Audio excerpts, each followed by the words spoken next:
এই মুহূর্তে আছি পটুয়াখালী চৌরাস্তা।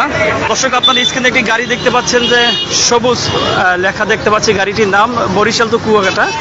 তো এই কুয়াকাটা এই গাড়িটি এই চৌরাস্তা থেকে আসার সময় আমরা দেখতে পাচ্ছি ঠিক আমাদের চোখের সামনের দিকে এক ভাই রাস্তার পাশ দিয়ে হেঁটে যাচ্ছিলেন, তখনই গাড়িতে ছিটকে পড়ে যায় এবং সেই তার এক পা গাড়ির ভিতরে চাক্কার ভিতর আটকে যায়, সাথে সাথে চার পাটা আলাদা হয়ে যায়।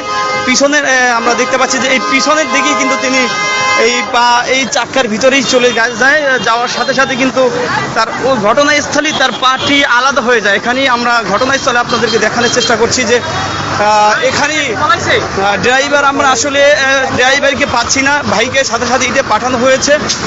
আমরা দেখতে পাচ্ছি এই জায়গাটাই কিন্তু ঘটনাটি হয়েছে। ড্রাইভার কিন্তু আসলে পলাতক, ড্রাইভার কিন্তু আসলে নেই, এখানেই কিন্তু তার পার্টি আলাদা হয়ে যায়। এই ঘটনাস্থলেই